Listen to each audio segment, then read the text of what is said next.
I came up with some things to consider for foreclosures. Going to talk about foreclosures today and things to consider when working with foreclosures with your clients.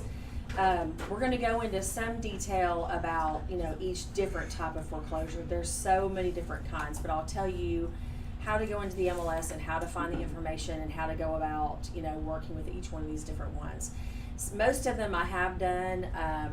I know me and Diney were just talking about how, she's doing an auction.com one. I honestly have never done an auction.com one. So, if you have one that comes up where I don't know the answer, one of us will probably have some sort of experience with it or can kind of figure it out and help you with it. So, the things that I put down on this, things to consider that I started thinking about when it comes to foreclosures, first thing that comes to mind is if you're going to show somebody a foreclosure, just make sure that your client knows that they're probably going to have to put down earnest money.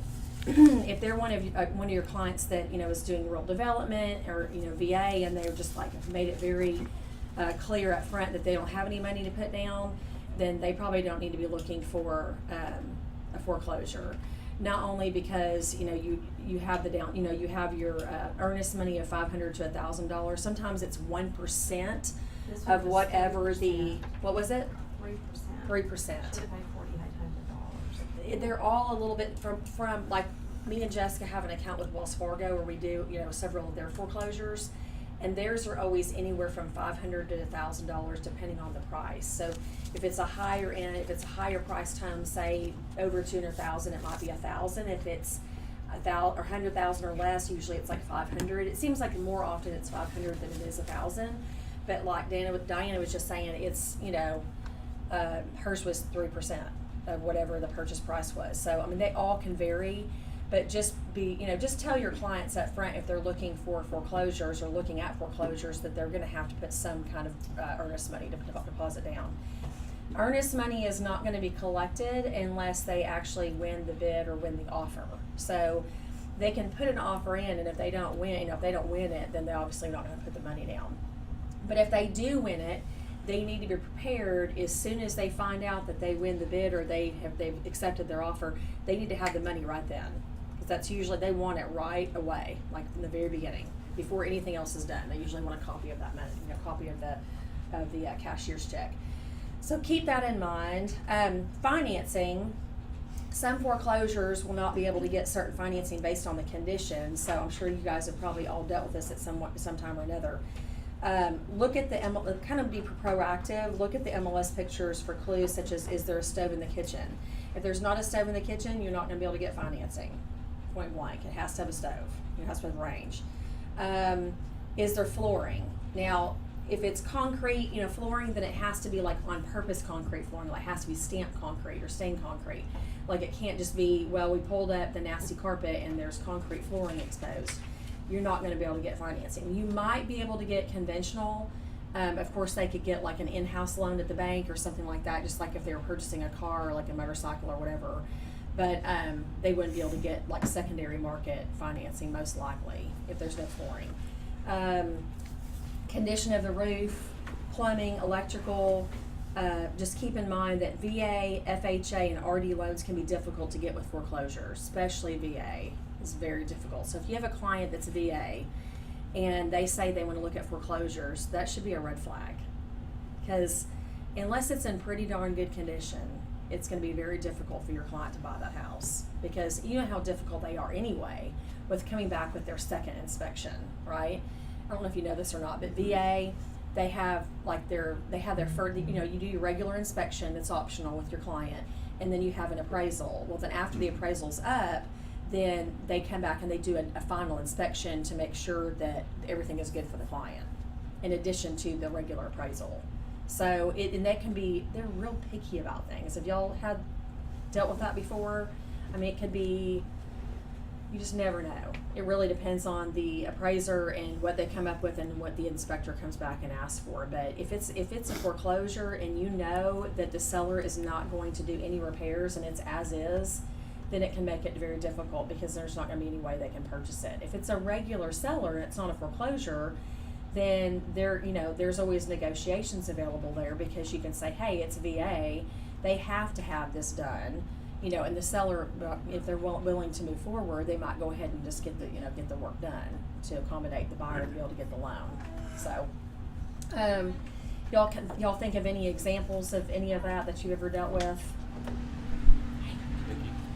Hey. Hey, everybody. Hey. That's okay. I'm working on one right now that I'm just putting the offer in. It's in Little Rock, in Mhm. the country club area, Mm-hmm. and it's got a built-in swimming pool that's everything needs to be repaired on it. When you Mhm. think about, it's only gonna go conventional or cash.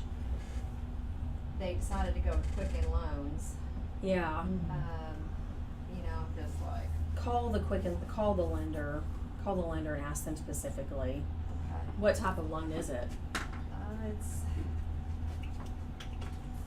Talking about foreclosures and how, sometimes depending on, the condition of the foreclosure, whether or not it can go. Okay. conventional Then fixed. it might be okay. Just contact their Quicken Loan person and find out, what they think about that, if that's gonna raise a red flag or whatever. I would just do that, just be proactive and tell them up front. Cause it's not gonna be able to hide anything.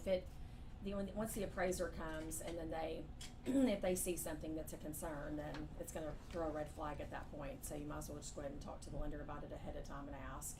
But, I'll tell y'all a story about something that I did one time.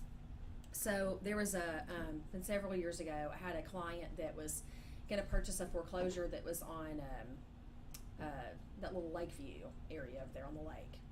And super cute house, they were gonna go ahead and purchase it. They were getting a VA loan. Everything looked fine until, we realized that, and I didn't realize this at the time, this is where I learned this, was in the living room, they had pulled up this horrible carpet that had pee or whatever else on it, and they just had the concrete exposed. Well, then just having the concrete exposed and it not being like stamped or stained, or there's a reason why there's concrete there. You can't get a loan. I can't get, especially VA. And so it was Ralph Gocher at the time, and I talked to him. My clients just desperately wanted this house. Wanted it so bad, and they were just trying to do everything they could to try and still continue to purchase it. And I talked to Ralph, and this is back when I was at Trim Ball. I didn't know anything about this, and I said, hey, they're willing to go in and put in their own, put this flooring down themselves before they actually close. And he said, well, that's fine, which I'm surprised he even let us even consider doing that, He's like, that's fine, you can do that, but you just have to know that if something were to happen to this hardwood or this flooring, then, ultimately it's not our responsibility, that if anything were to happen to it.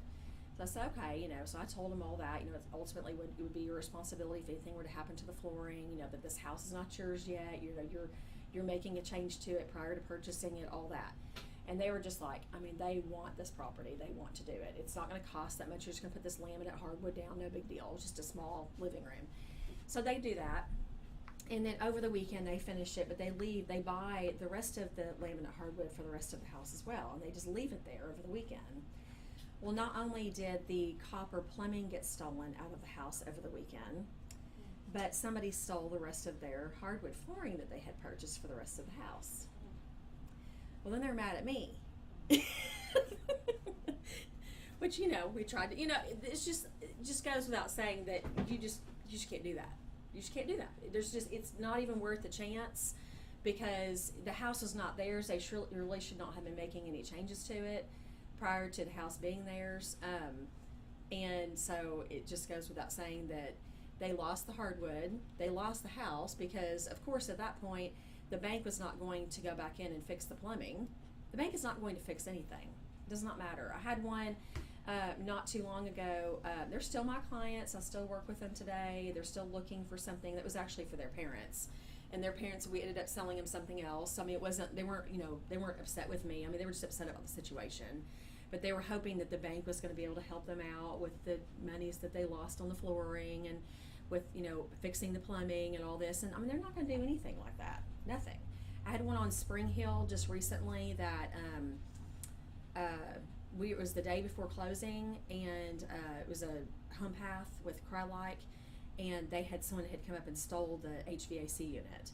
And so the buyer was asking, well, is there anything that Crylike will be able to do? Like, do they have any type of insurance or something where they might be able to help us with the loss of the HVAC unit? The answer is no. If anything happens to the property while it's under contract, I mean, it's either your buyer buys it or your buyer doesn't buy it, and that's it. I mean, the only other option would be is to let it go back on the market again and hope that maybe it'll go, like maybe the asset management, Home Path or whatever would maybe discount the price of it, maybe ask less for it because there's not an HVAC unit, but then you're still going to have a multiple offer situation and you still may not win. You know what I'm saying? So you're still can't get it financed. Right. Well, he was getting like in-house financing of some kind anyway, but to be able to purchase it, which a lot of people do on those. They'll do some kind of in-house financing, or they'll do cash or conventional or whatever. But even conventional, I'm sure Jake can say, like, you're not always going to be safe with conventional either. No, I mean, you have to have an HVAC unit. Yeah. So something I learned recently in Arkansas.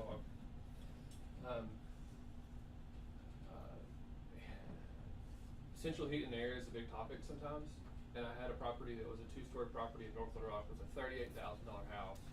And it had a floor heater in it in the bottom. And that won't work. So we have to have one unit that will keep the entire house at or above 50 degrees. That's the threshold that the government puts out there. So that property had to get an HVAC unit put in. And we just raised the price by $5,000 to offset the cost of the HVAC unit. But I mean, that was a heater, and that heater had to get taken out because it wasn't safe, and we had to put an HVAC unit in it. So, and that was a conventional loan. Mm-hmm. So what I would do to be proactive with my client is I would, as soon as they say, hey, I want to look at 123 Smith Street, and it's a foreclosure, first thing I would look at is I would look at the public remarks, the confidential remarks, to see what type of foreclosure it is, to see if there's any information about financing whatsoever. Like if the agent put anything in the feature section or spec section about financing. I mean, you can't bank on it, but at least it kind of gives you an idea. If they put on there cash or conventional, then you just know right off the bat. Obviously, they know something. They know that it's probably not going to go VA, FHA, or RD or any kind of government type loan. Always contact the listing agent. Most likely, they will probably know. If it's John Mason, good luck. You'll never get in touch with them. I'm just saying. I mean, you won't. Have you ever gotten in touch with John Mason? Yeah, I haven't either. Ever. It's been around. Ever. Like, you will not. You will never get a call back. I'm just telling you. Like, you will never hear back from them ever. But if you want to submit an offer, you can submit an offer and do it the way that they asked you to do it. But you'll never actually talk to them. So. If you can't get in touch with the listing agent to be able to find out for sure if it's going to finance, then definitely, I mean, another option is always ask the lender. Tell the lender the condition of the home.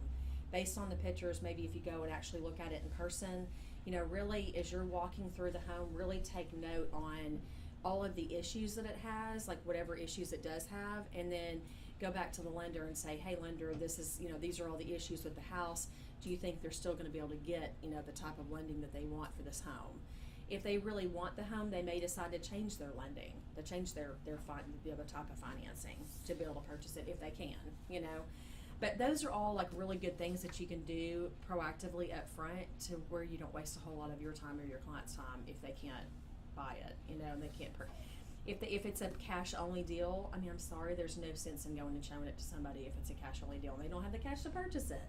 I mean, if you just want to build a little rapport, met them before, okay, that's one thing, but like, there's no point in wasting your client's time if you can't even purchase it.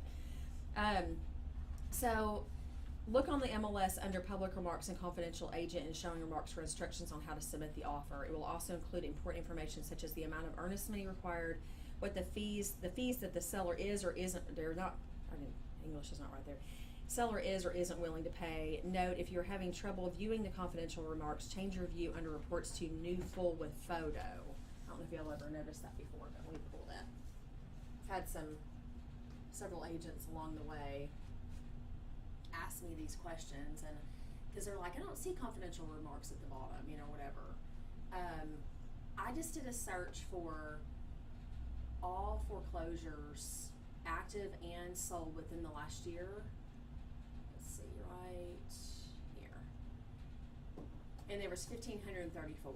So I just started going through that list just to see what each one of these are.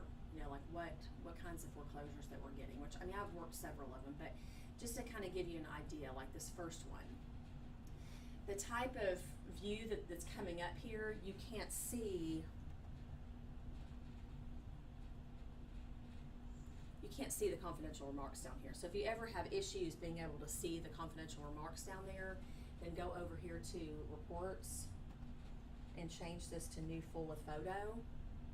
And then if you do that and then you scroll down, not only are you going to be able to see the public remarks where maybe it might have some information in here, but then under here, under confidential agent showing remarks, the majority of the time, any really important information about the foreclosure is going to be in this section under confidential agent showing remarks. So just a heads up on that. I've had a lot of people like here and there go, I can't see confidential remarks, and you just have to make sure you have it on the right view. How did you find that? Under, said you searched for foreclosures, is that under the status? What I did is I had already done a search, so I just saved my search. But what I had done is I just went under search and then residential, and then I did all active and all sold foreclosures. So I just said yes, foreclosures within the last year. And then so it was 1,534. And that's kind of, because I just wanted to kind of go through several of them to kind of see what types of foreclosures are out there. So that was just one, and then I just went down the list and looked at like hundreds of them. There's like 50, this is just from the last year, what's sold or what's currently active. So if you just wanted like what's just active only, you could just take out the sold. But I just kind of wanted to get an idea within the last year, like what kind of foreclosures that we're working with in this area. As the listing agent of the property is still active before showing it, because many times it will be under contract and still show active in the MLS. Normally they don't change the status until after the property closes. Have y'all had that come up before? Yep. Several times. Especially HomePath, I've noticed, like in any of those that are, you know, you're putting the bid online and you're not actually just sending the contract. Me and Jessica have the Wells Fargo relationship where we don't do anything online. They just send, we just do a regular contract. So I mean, everything's basically the same. The only thing with ours that's a little bit different, and once again, it's like on that first one, this one was ours on Hardin in Pine Bluff. Any of ours, which like I said, all of these are totally different. In ours, it'll say, so once again, always just go to the public remarks and read what it says. So like in this case, it says home on 1 acre with closed-in back patio and shed-on property, foreclosure needing updated, but has potential to be a fixer-upper. See agent remarks. See attachment for PAS requirements and WFHM, which is Wells Fargo Home Management Offer, whatever it is. Submittal information in MLS documents section, okay? So that's just, this is just one type of foreclosure. I mean, there is a slew of them. There's tons of them. There's HomePath, HubZoo, HUDHomestore.com, there's tons of them. But you look here to see what information that you can gather, and then look down here to see what else. Bank request, do we put on market even with personal property and home? Selling everything as is with inside contents. Lockbox number, 2015, right? So there's really good information on there. And then up here, now if it was like HUD Home Store or HomePath or one of those, then it's probably would have had like the case number like in the public remarks or in the confidential remarks, and it would have said like go to homepath.com to submit an offer, and it would have more information, right? This particular one of ours, it's in the document section. It has the offer requirements. It has 2 times for some reason. But these that we do with Wells Fargo, this is the Premier Asset Services, so it's kind of like the third-party asset place that we work with. And this one, the only thing that's a little bit different with it is that you have to, there's time periods. So that's something else to consider, is like some of them require like calendar days 1 through 7 no offers will be entertained. Calendar days 8 through 15, buyers purchasing a property at their primary residence, as they have to be purchasing it as their primary residence, so occupancy only. Calendar day 16 plus, offers from all buyers, so including investors, right? So, each one of these has a little bit different criteria. Now, like if you go to HomePath, There may not be, it may not be investor or occupant variance. It may just be anybody can make an offer. That's something else to consider is, are they taking offers for investors and for occupant, occupant only, or is it just occupant only and then it's gonna be investors? I mean, those are good questions to ask the listing agent, just so, because if it is an investor, and then, because that happened with several of these, we had a deal that was on the market, trying to think what street it was, and she just got it under, it was on Carl, I believe, in Southwest Little Rock. But we received several offers within the first week, and we had that online, but I guess agents just didn't read the public remarks and didn't go to the document to see that there was a time period. So they just went ahead and submitted the offer. There's probably 2 or 3 of them we got that were for investors only, and there's not really gonna be a chance. Because if they would have known that, they may not have even shown it, and they may not have even written up the offer, because most likely day 16 it's already going to be gone. Because we'd already received several offers that were owner occupant only, and it ended up being under contract with the owner occupant. So, one thought on that: sometimes you can use that info for your advantage, though. Say you're an investor and you're competing against people that are buying the house as their primary residence, like a $80,000 foreclosure property. If you're an investor, a lot of times you don't have to have pay closing costs, and you can only get 2% as an investor anyways. So you're going to be competing against buyers who often need closing costs to be paid. So you could use that to structure your offer, knowing that anybody buying as a primary residence is also going to be asking for $4,000 in closing costs. right. So you can beat them out sometimes Absolutely. if you know that. And So that especially information's if super it's important. not, as long as it's open to anybody. Right, right. Which a lot of times it is. I don't mean, why they even care, I don't know. Because, like, as long as they get what they want, I mean, I wonder why they do care. Government. They just want to be in control of it.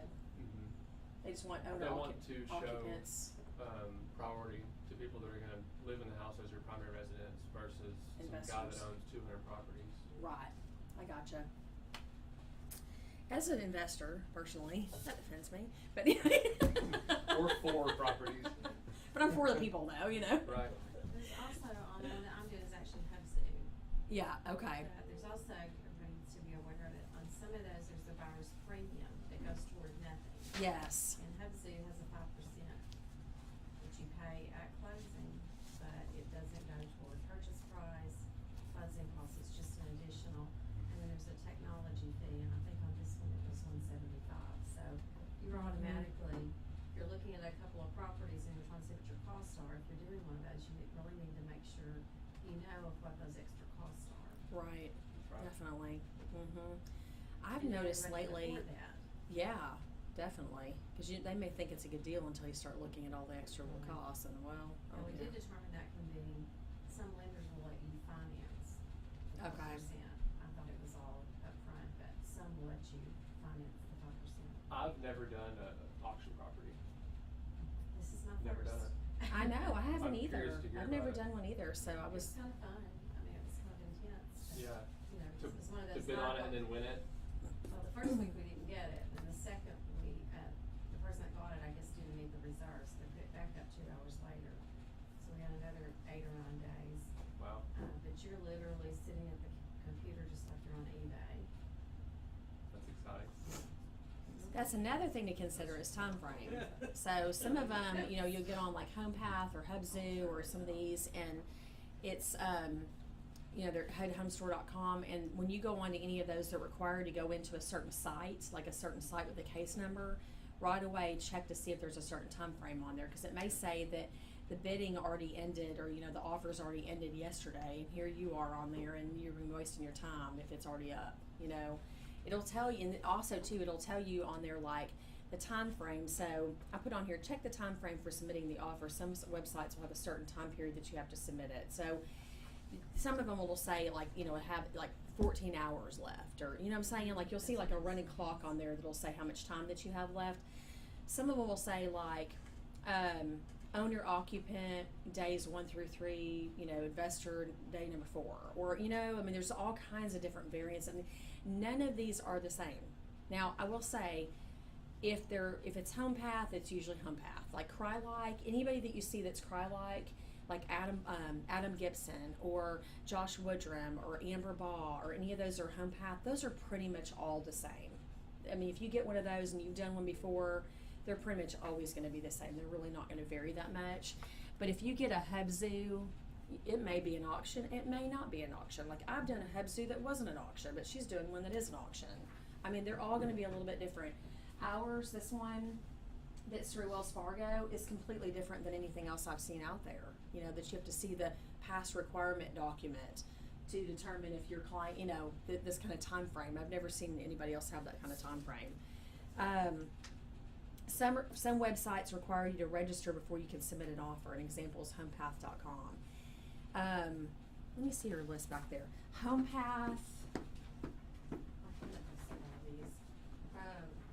I know, like, homepath.com, which is kind of like Fannie Mae, which I'm gonna have you talk about Fannie Mae, Freddie Mac, Okay. all that business, cause I don't even really understand all that, so I had him come today and talk to us more about that.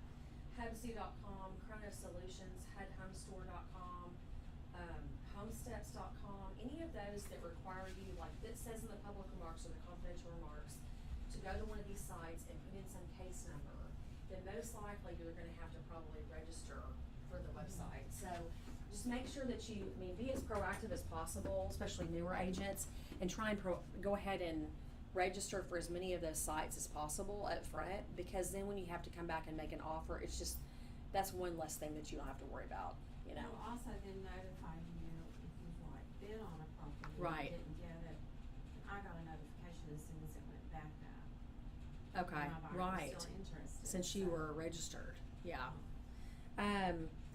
I put at the bottom note, you will need the company NAID number and your license number when you register, like on those sites. And so that PRKRSC 9775 is at the back there, and then I also put it at the bottom here.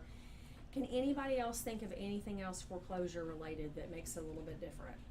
I wasn't here for the beginning, so you might have covered this, but on the bank side, it's important to us that we get all of the contract related items on foreclosures. So obviously I have it on the real estate side, but I think that when you go to write an offer on a foreclosure, you send them your 14-page real estate contract, Right. and then they will, in my experience, counter back with their own contract.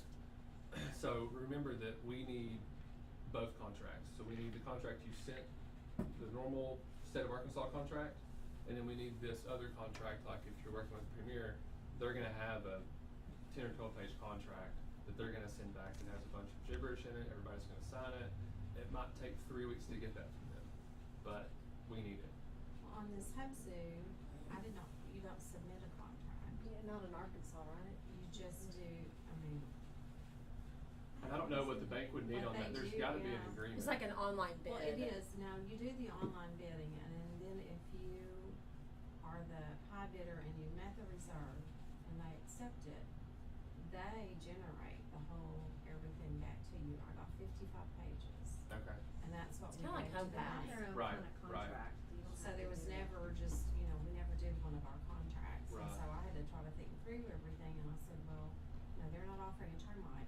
If that is what it is at that Lender. point, right? It is, yeah. I mean, But, there's and no, they do it within, I got it the next morning, like we okay, got our final bid in like at 10 o'clock on Thursday, and Friday, they shot all the documents over to us. They're very prompt with all their, that's good. Mhm. getting the deadlines on it, but. I've got one with Josh right now, and we were gonna wait to get started on the loan, or he figured we would wait to get started on the loan until we had all the contract stuff, and I told him, just send me the current contract and we'll get started on it, because we could be waiting, we could get that contract back the week of closing, Yeah. you know? I mean, it just takes forever. What- Yeah, to who's get that their with you? signatures on their Josh, side. it's actually takes with forever. Premier. Oh, okay.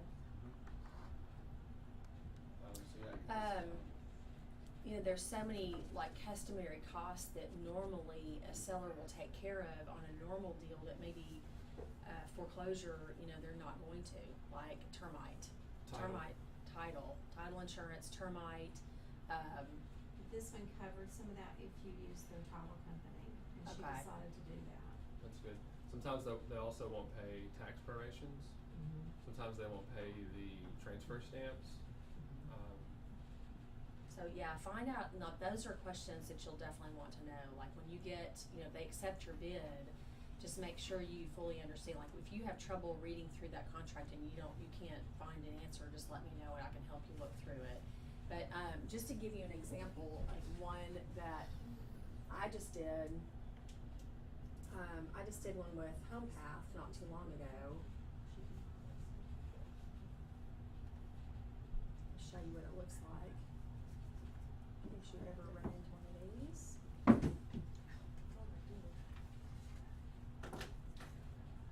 So, it's on 8700 Spring Hill. Yeah, it looks at the other day, last week, this month, that one is all submitted, turned in, just waiting on things just coming back now. Okay.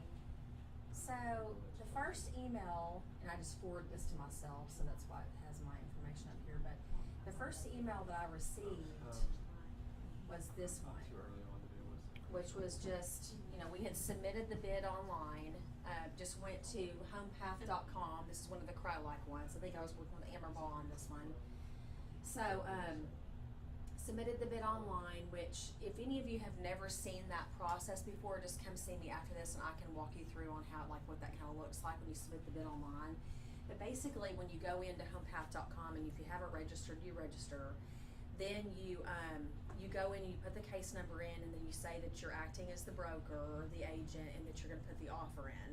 Well, then it's just this long page of blanks that you just fill in, like what your offer amount is. Are you asking for any closing costs? And there's several different things. What type of financing are they getting? Who's the lender? And you just fill in all the blanks and then you submit it. Well, if you don't get an email like this that comes back and says, congratulations, your bid to purchase HUD property case number has been provisionally accepted, then most likely you're going to get an email that says that it was not accepted. Sometimes they don't even send you anything, and so you just have to sit there and kind of wonder. But I want to say it was within a couple of days, so they're pretty quick about responding.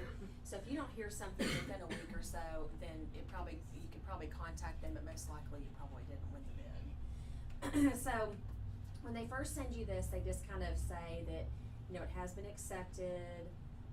As part of the new HUD e-signature process, you're required to perform a final verification of the bid information within 2 business days of bid acceptance. Once you log into HUDHomestore.com, click the accepted bids menu. Oh, this was a HUD Home Store, I forgot. Then click the checklist link for the bid you need to verify. So it will give you all the directions on exactly what to do, but it's very lengthy. I mean, you really have to read it.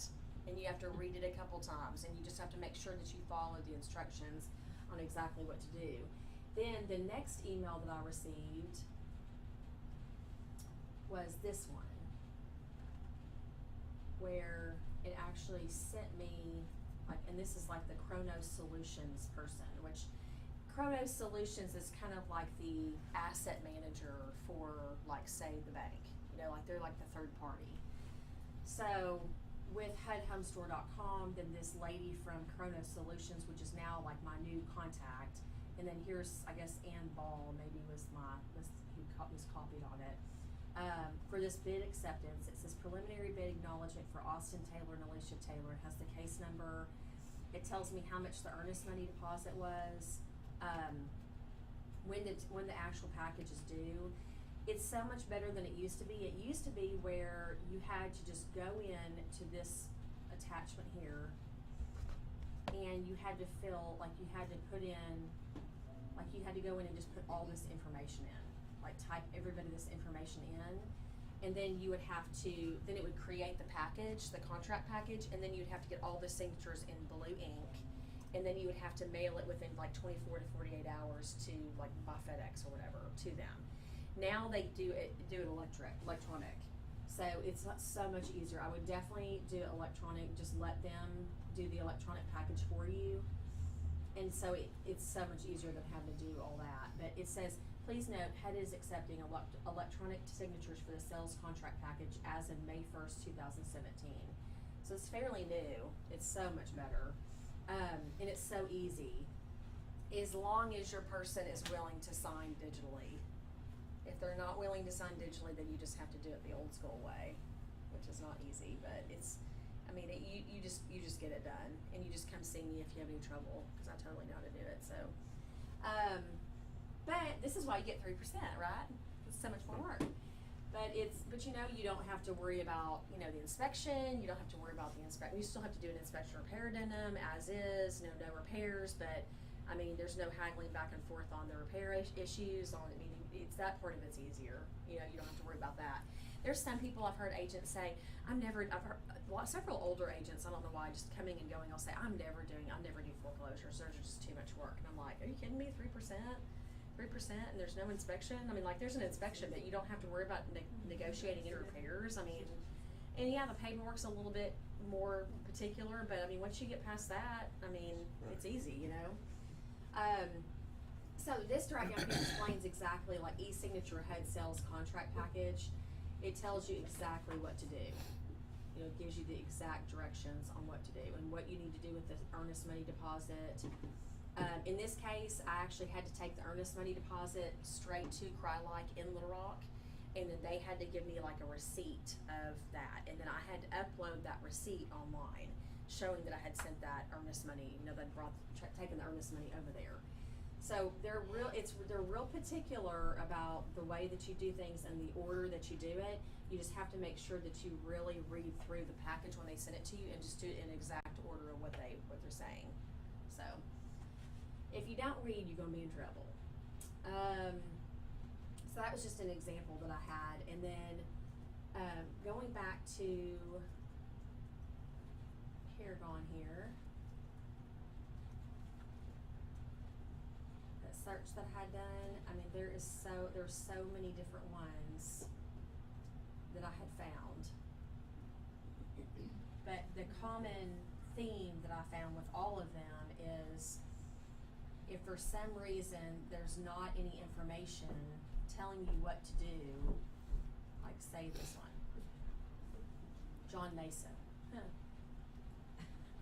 I'm not a hater or anything, but I'm just saying he's not gonna call you back or anything, so it's just like. I had the same thing with Pendleton. It's just like, you might as well hang it up, you know? Might as well text him. No, I will text him, call him, email him, and I will never get a response good from luck. him. I'll try his sons, and they'll say, my dad's working that file, and I'm like, well, I can't. If I text, he will text back like 3 days later. Yeah. Same at work. Same with fax. I'll call you back. Facts. That's what I'll do next. I'll So write like him a this letter. one, for example, it says, you know, go to the public remarks, you know, kind of see what it says in there. It says, this is a Freddie Mac Homesteads property. Property eligible under the Freddie Mac First Look Initiative. Check homesteads.com for the deadline, right? Earnest money deposit is required on all offers, offers. Down here it says Freddie Mac owned property sold strictly as is, whereas with no representations, warranties, or disclosures. It is buyer's responsibility to turn on utilities for home inspection and to verify all information on the MLS. That's another good point is utilities is usually always the buyer's responsibility. So if you want to get an inspection done, they're gonna have to pay like just for a 1-day fee, like check with the local municipal, you know, whether it's Benton Utilities or whoever the, you know, Centerpoint, you know, whoever the different companies are, to About maybe how get. much is that? You just ballpark. They just, I'm trying to remember, I don't know how they determine that. It seems like Centerpoint, like anytime we've ever had to have like utilities turned on, I can check with Jessica, but it seems like maybe it was $20 or something for just like 1 day. It's never been real high or anything. If they haven't ever had service with that company, they'll have to pay their deposit, and then it's so much, and then once you come back and turn off the utilities, they'll either give you a credit, or you can choose to put that towards your bill. Put Okay. some close on it, but I had that same situation with my mom's house. She Okay. was a HUD, Okay. she had to pay all their deposits. We had, with the Wells Fargo ones, we always have to turn them on for the buyer. So we constantly have a bill or something going on all the time from one of the utility companies, because we have to actually turn it on for the buyer, which is kind of surprising, because most of the time it is the buyer that turns the utilities on if they, and I mean, you really should, you know, which they have to be so careful though, because if there's some sort of water intrusion, like there's some water issue, and then they turn the water on, and then they turn the water on at the meter, and then all of a sudden water comes shooting through the wall somewhere, you know, just HUD be doesn't really know to careful. turn the water on at all. most of the time it seems like they don't. Yeah, for no reason, I mean, you just take it and hope that the. I know they do an Yeah. appraisal on it. I'm not sure, we haven't gotten the appraisal done yet, but the water cannot be turned on. They had the electricity turned on, you just had to flip the main breaker on, but, and then we turned it back off, but they're very clear on their website that under no circumstances do you turn the water on. I mean, 'cause that could happen, and then you could have. The HUD home, is that, Yeah. Amber Ball, is that HUD home path? Mm-hmm.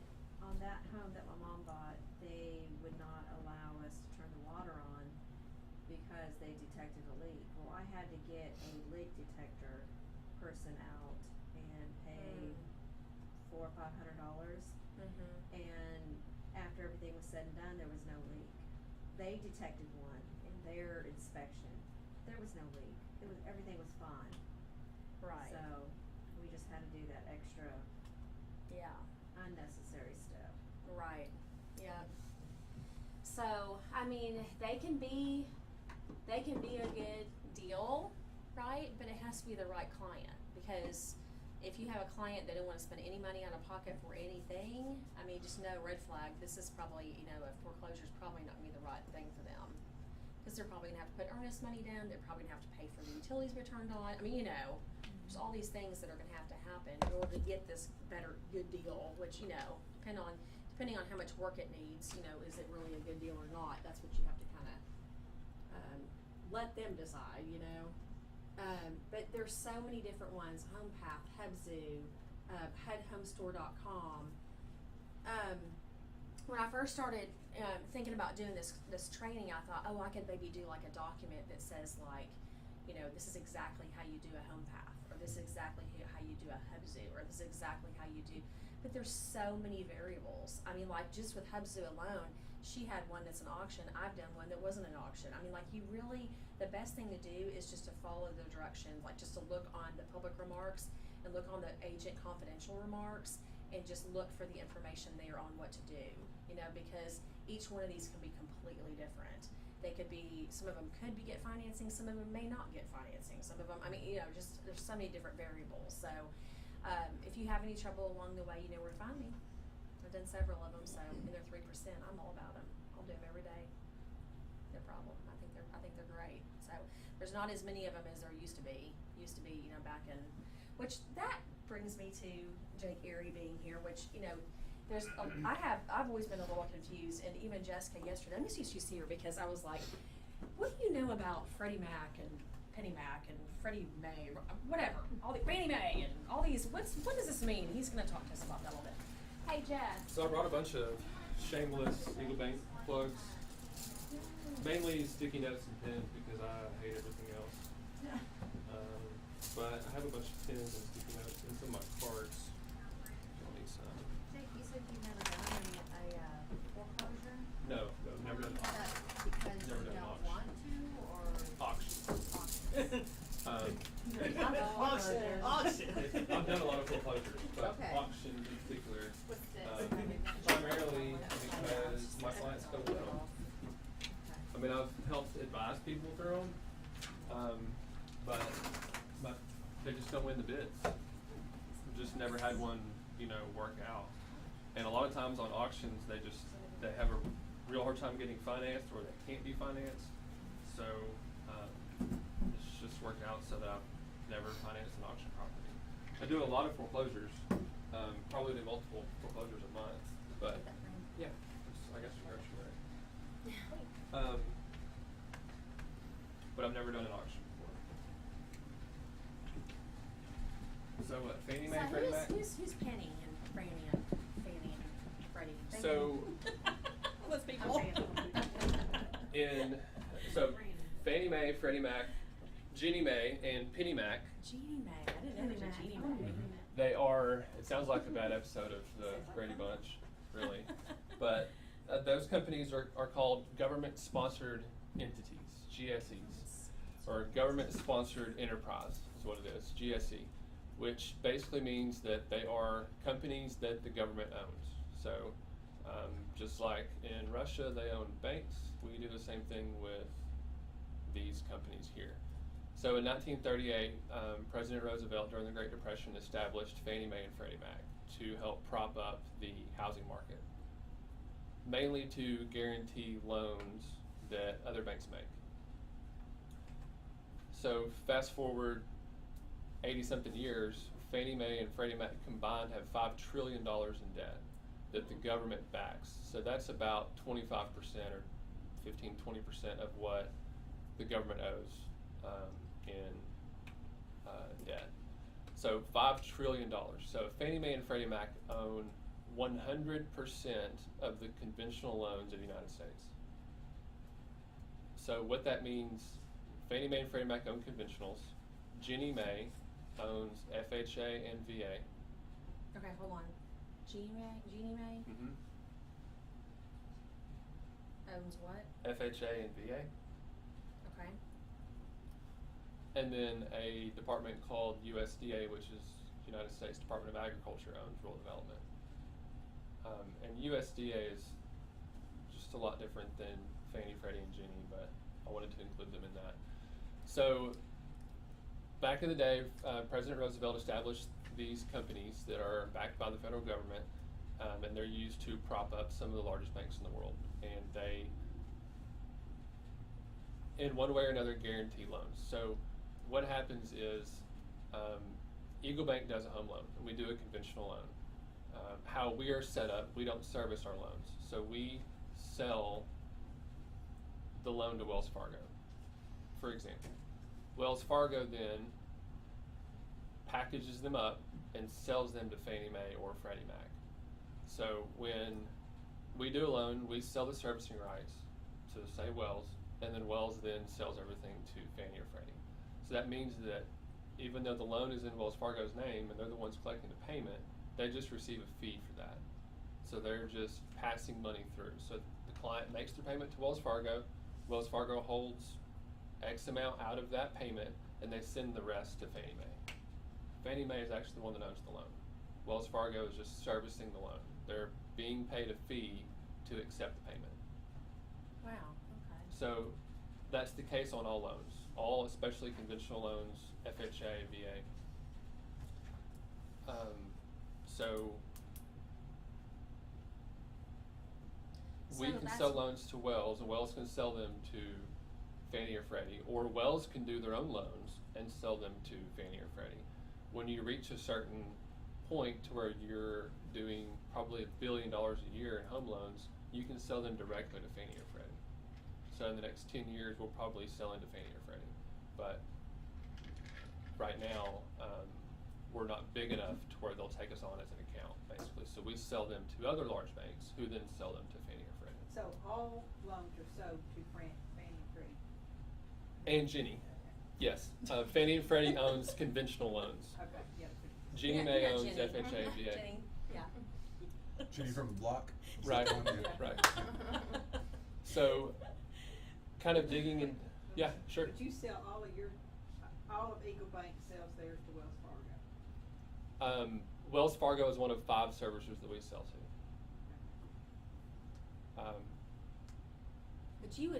But Eagle Bank would make more money if they were able to sell them just straight to Fannie or Freddie or Ginnie. Potentially, yeah.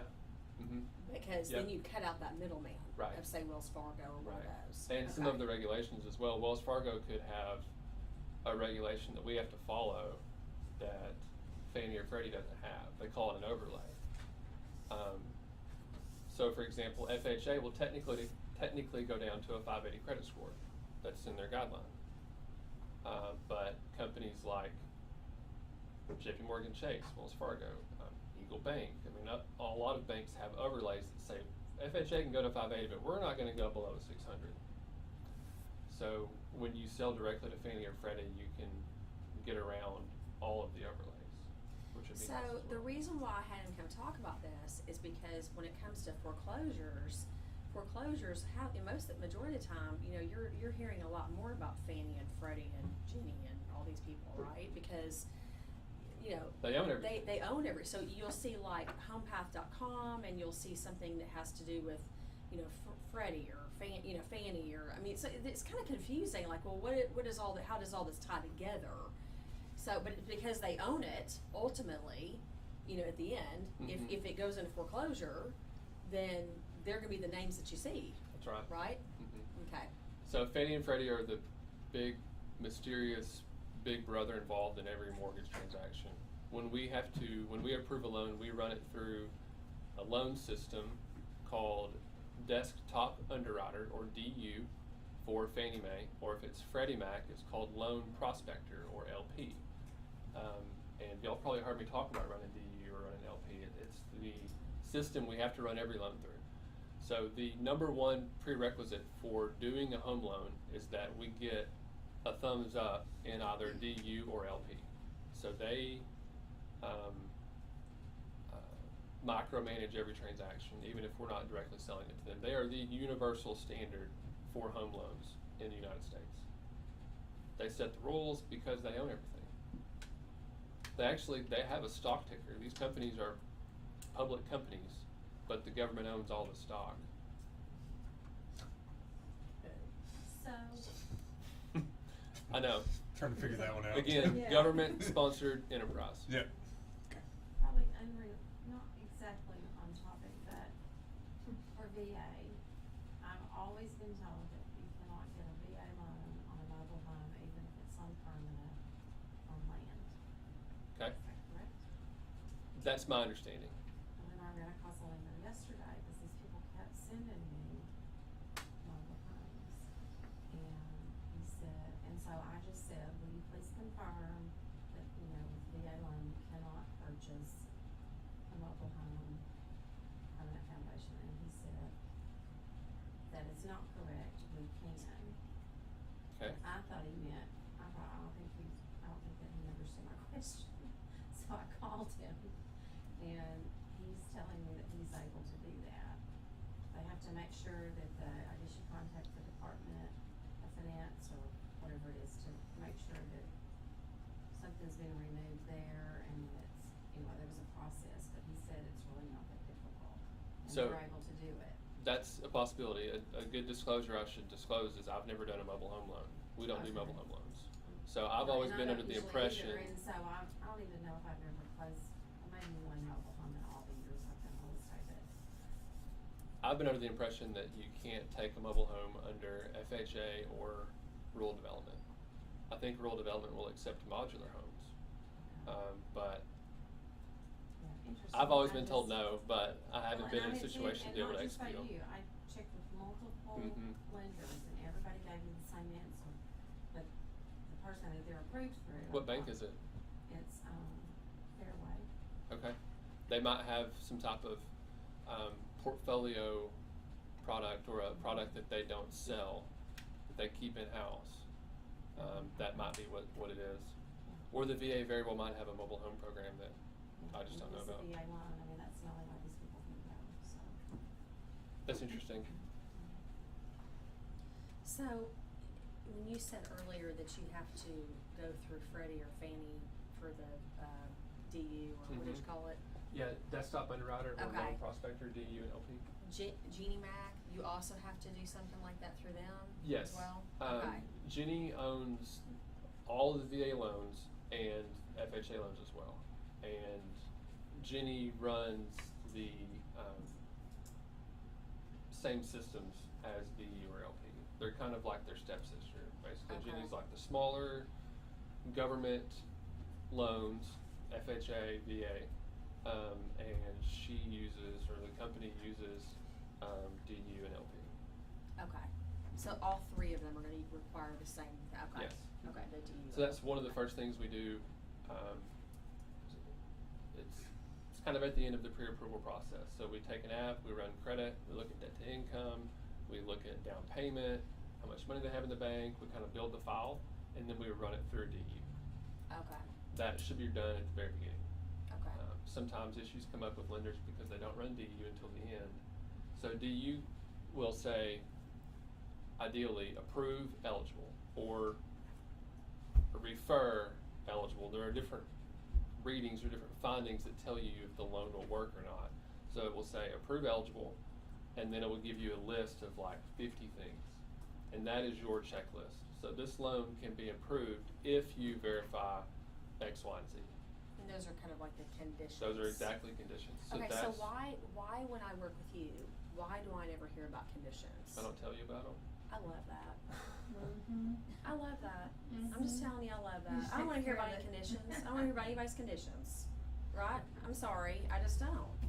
I mean, there's some, you know what I'm talking about? Mhm. Some lenders at the very end, you're about ready to close and they're like, well, I've gotta do this this condition came through and this condition and this condition. I'm like, I don't wanna hear about any conditions, like, I Cause you just, can't do anything about it, and it just stresses you out. cause there's nothing, Right. there's 'Cause you nothing wanna you can help, do about it Right. anyway. I can't Right. help anyone. So you have conditions just like anybody else has conditions, but you just take care of it. Yeah, we generally get more at the beginning than at the end. In a perfect world, you don't get any at the end. So what happens, we take the application, we run the findings, we meet with the client, get everything we need, we submit the loan, the appraisal's done, and our processor will give us a list of a few conditions. Hey, you're missing a pay stub, you're missing a bank statement. So I get these items put in, and then I submit it to underwriting. And then underwriting goes down the DU checklist, verifies everything that's needed to do that, and then the underwriter might come back and she might say, hey, you know, I need a copy of this gift check, or I need to show that they're really working 40 hours a week instead of 38 hours a week, or whatever the case might be. So sometimes you get conditions at the end. Hopefully they're not big deals. Yeah. So a lot of that work is done at the beginning on the loan officer and the processor to make sure that you weed out any deal killers. And then at the end, you might need to go get something. The other day, I needed a land-based paint disclosure from the realtor. Okay. We can handle that. Yeah. We can't handle a bankruptcy that got missed. Yeah, exactly. I also think it's your presentation, because there are some that even if they don't let me know, they're reaching out to the buyer, and the buyer thinks that the whole thing just fell through. And then when I follow up, I'm like, none of these are big deals, like, half of this I haven't even remarked, Right. I think it has to do with your presentation. Yeah, I appreciate that. definitely. The conditions, though, there's something that everybody has to deal with. The point there is DU or desktop underwriter, the loan program for Fannie Mae, or LP, the one for Freddie Mac, they dictate those conditions. And the underwriter uses their discretion and the guidelines to figure out how to document those things. So we might have to document that you have a 2-year work history. How do we do that? We do it with tax returns, W-2s, pay stubs, or verification of employment, or a mixture thereof, depending on what type of loan it is, and if you're self-employed, or if you're, 1099, or if you're W-2, if you have 2 jobs or 4 jobs. So those are kind of where a lot of the details come in. We always have to verify credit, debt to income, assets, identity, all those things. The hard part is knowing how to do each one of those things on each individual borrower. So that's where it's kind of up to the bank. But kind of get back to Fannie Mae and Freddie Mac. Fannie Mae and Freddie Mac and the larger banks are a large part of what backed us into the corner that we were in 2007, 2010 during the housing debacle. So we established that Fannie and Freddie own all the debt for home loans in the United States. At some point, they needed to start to get rid of some of that debt.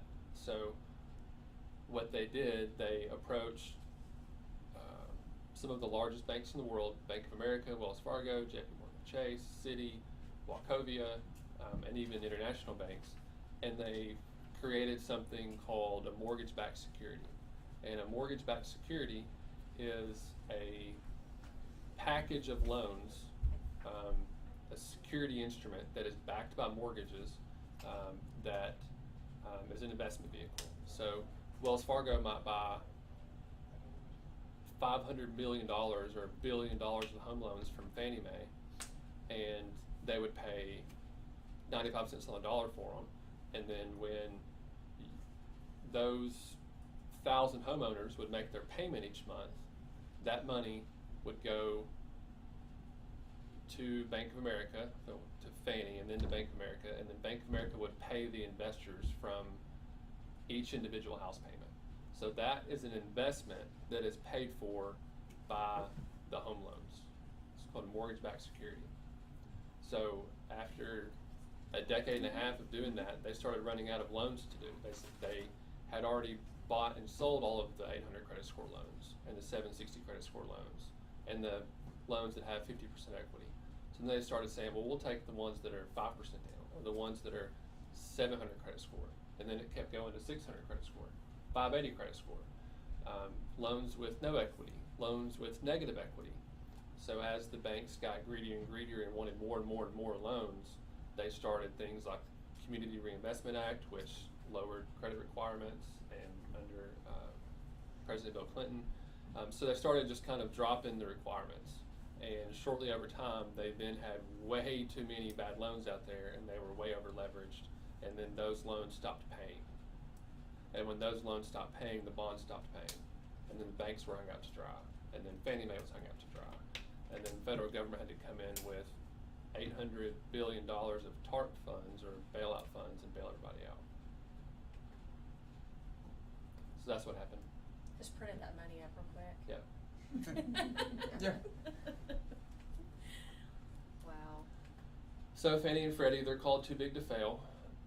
But honestly, $5 trillion, I don't know that we could come up with that if we wanted to anyways. So they're backed by the federal government, by the full faith of the federal government.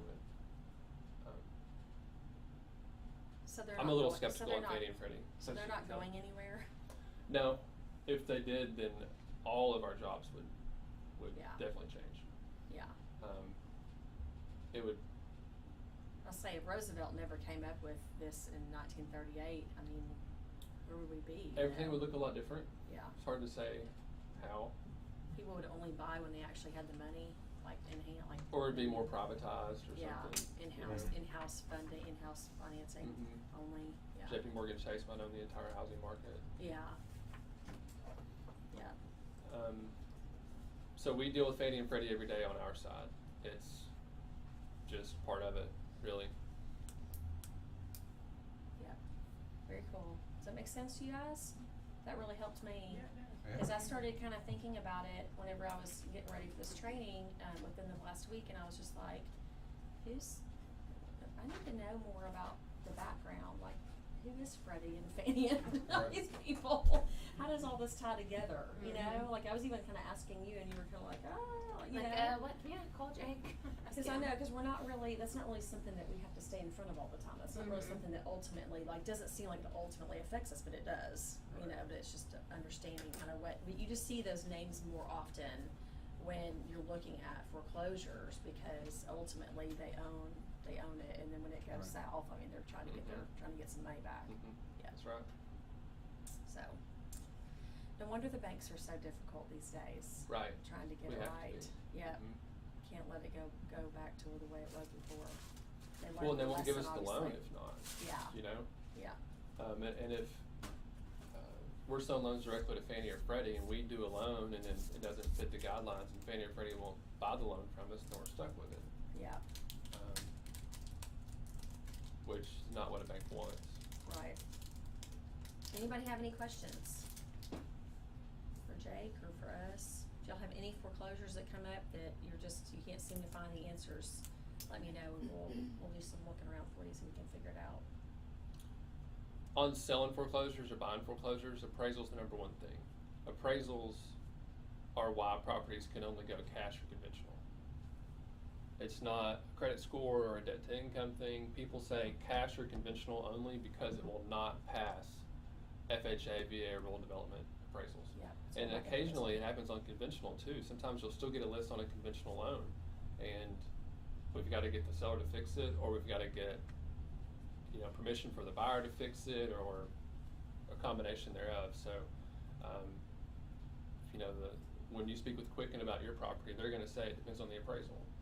So, And that you said the buyers, it'll be their responsibility to go down and, cause they'll have to have utilities on, right, for that? They could care less about getting an inspection done, they don't care, they want it, this is their home. Right. They're like, we don't need an inspection, we're buying as is. Ask the lender like what utilities need to be turned on, cause they may, don't you think? normally power and water. Normally Yeah. power at least. Or, They may not require everything to be turned on. that pool, as far as the water, So it's not scary. my side to advise on this or to have advice on it, but I would still advise clients to get an inspection on Mhm. foreclosures. Yeah. Because you might not be asking the seller to fix something, but you need to know what you're getting into. Yeah, that's what I told them. Mhm. I said, you know, you really need to consider an inspection because you're going into this property not knowing what is gonna be needed, you know, to be repaired. And they're like, we don't care, we've got the family, they'll be, you know, doing all the repairs. I'm Y'all like, should draft it like a, stating they don't want an inspection. y'all should draft a disclosure for that, about inspection waiver disclosure or something. Well, I know some of the agents use that, FHA one, the FHA, for your protection. get a home Mhm. inspection, but Yeah. it's still a little different than. On the than one flat I out had to, saying you no. had to do your inspection before you submitted your offer. Mhm. Really? On what? On the one that I did, the auction through Sale Sue. Really? You did your inspection first. Cause they don't want you to terminate due to inspection. Wow, We did that's that really before. surprising. Did they still get I it? felt like she really needed to know that before she knew what she would pay for it. Yeah, So, I mean, we were okay with that, and she was okay with paying, you know, so she paid that and then didn't get her bid wasn't accepted. Oh. But then we went back the next week and brought it. Nicolette, wasn't it you Those auction that properties are Eric tough. Penner, we did an I'm offer learning on a as I go. foreclosure with him or Fake it till something, you make and he it. said, normally you can use your inspection as a reason to back out, to say that, you know, you don't wanna purchase property based on the inspection, even if they do say it's as is and they're not gonna do any repairs. do you have anybody You watching? can still use that as a Oh, no, I'm contingency to gonna walk away. upload it Yeah. later. Weren't you the one that made an Okay. As a offer with private Eric video Penner, and he for said just that our- you were gonna have Very to cool. take Just off, our like staff, on the yeah. offer itself, you were gonna have to take off the part about when you do the inspection? Yes, we That you're did, gonna have to yeah. accept it as We did is that without now. even doing the inspection. Don't be surprised, some of them will require that. With Eric on his. So I guess in that case, you'd wanna do it ahead of time.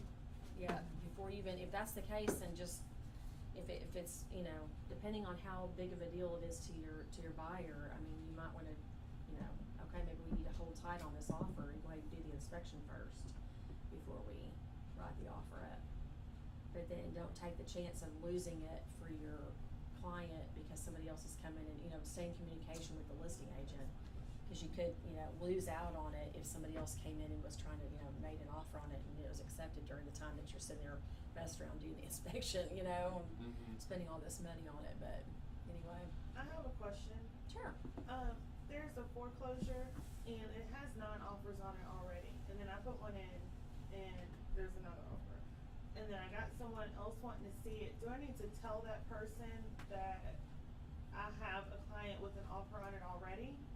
And also, when he goes, if he makes his offer, would I just send him the exact same thing I told her, like the comps, and I would go in here, or would it have to be that same offer? Cause what if his offer is higher or So she's lower? got 2 clients wanting the same. So what's the second question? I'm getting confused on the second Like, question. would it need to be the same offer, or how would I do that? Well, when you have two people making the offer, I mean, are you asking, okay, I'm kind of confused. You definitely don't wanna advise them at all what to offer. No, you know how you That's run what the comps? Yeah, And then you tell them, here, this is the high, this is low, this is. I would just send them the exact same, like So just literally the copy and exact same paste? thing. Does The she same need to give exact full thing. But I disclosure wouldn't that she's- I mean, I guess you haven't, but I would never, you know, give them advice on what to offer when you have two. No, I didn't do that, but like with her, I said, well, this is it, like the same I do everyone. Mhm. And she came back and she was like, okay, well, I think I want my offer to be this. So, And so okay, then I would just send that exact, I mean, comps are comps, so I would just send the exact same comps and say, okay, and well, it's do the I comps need to for the tell area. him that? I mean, I would. Okay.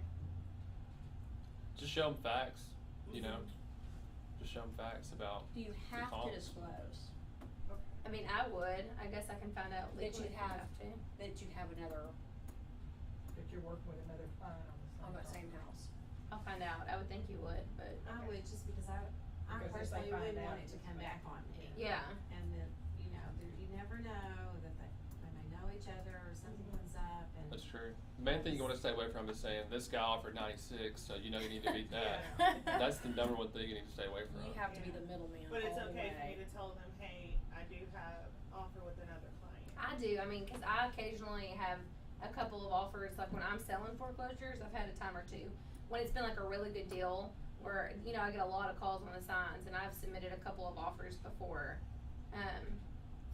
for, you know, the same property. I've got the seller and the buyer, and I'm like way extra careful on what I say.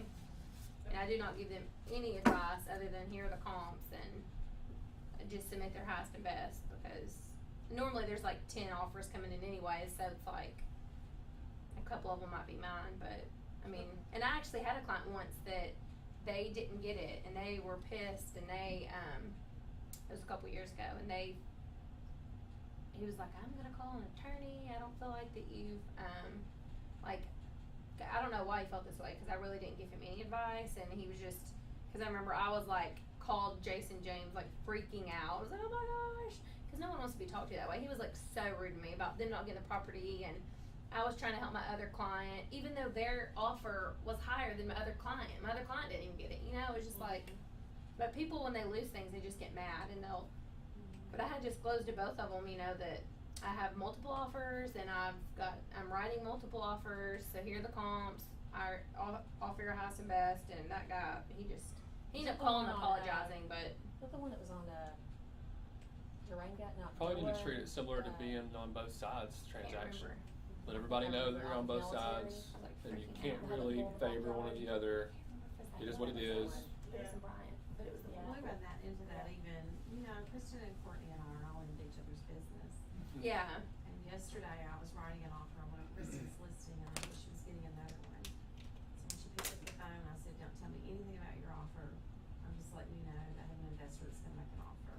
So we had absolutely no discussion about that way. You know, I could fully say, I truly didn't know. And it wouldn't have mattered. This investor's gonna be calls, he's very cut and dry. You don't want anything, you just gonna say this is what I'm gonna give, hard money loan, and Yeah. goes with it. But I just, you know, sometimes I'll have to say, hey, we don't probably need to, Yeah. because, you know, there's a possibility that we're all, But you're gonna run into a time, and it may not be now, it may be 10 years from now, where you're gonna run into, there's gonna be a time where it's gonna be like a personal friendship or relationship or something that you're gonna have with someone. Like I had one just recently that was on Creek, where, in Haskell, where I had put an offer in for one of my clients, and then the next door neighbor across the street, which I just happened to know the family really well, got wind that somebody had put an offer on that property, and then that now they kind of want what they can't have, right? So then they want to put an offer in. Well, of course, they're asking me right away. I mean, these are the people that I go on the cruise with every single year. You know, we're like, they're friends with my daughter, you know, like it's a very personal thing. And they're wanting me to tell them like what this other offer put. And I'm like, I can't tell you. I cannot, you know, I can't tell you that. You have to just decide based on the comps what you want to offer, and that is it. And I was so thankful because I really wanted these other people that had first put the offer in to get it, because they were really just gonna own it. It was just a young little couple, and they were real excited about it. And the other people were looking at buying it for their oldest daughter that was like in college and was kind of spoiled, and she really wasn't needing it right now. They were just thinking down the road she could use it. And I was like, I really want them to get it. I want these other, you know what I mean? Like they're my friends, but I really want these other people, this sweet little couple that just fell in love with it, that really wanted it. And thank goodness my other couple, like they really just offered a higher amount, so it worked out. But I mean, I was kind of sick about the entire situation, because, you know, I wanted both parties to be happy, but at the end of the day, I just had to stay neutral right now in the middle, you know? And sometimes And it's it all- hard, it 'cause all she'll be works sending me out. like an offer, you know, and there'll be multiple offers, and of course in the back of my head I wanna be like, tell them to offer this, but obviously I can't. Like on my foreclosures, you know, I'll be getting all these offers, and she's sending one, I'm like, oh man, you just have to. It's just like, don't ever start it. It would be a Right. horrible habit, and then you would never be able to break it, because it's too easy. It's just too not worth easy. your license That, either. the whole, you know, false sense of urgency, like I've told you this before, there's an agent out there that every single time I show one of her houses, that same day, somebody else is going to be buying that house. I mean, somebody else is wanting that house today. Every you single know, time. Every time. Same So it's for the me. Same sense of urgency, you know, that, and it's the same, it's like, that is just too easy. I mean, if you have the leverage to use it because it really is true, then be honest and tell them that there really is a sense of urgency, if there really is. But if there's not, don't freaking make that crap up. You know what I mean? especially when it's the same agent in every single listing that they ever have. It's like, oh, Like, I'd love really? to hear you every Oh, time you really? show you You multiple happen to have another offers. person today that really wants to buy the house when I'm showing it. Yeah, I've heard this about 400 other times. I always know. Well, as then soon you as I lose show it, your she's trust. calling You know, me. you lose your trust for them. You know, Yeah. you think, oh, okay, well, you're shady. You know, this is what you do every time, and maybe she's done it twice, but in my mind, I'm thinking she does that every time. So I don't trust her. You know what I mean? Your clients are going to get that feeling too if you ever, do something like that. So, I hope it was helpful. Yes, thank you for Y'all coming. Need You're welcome. anything?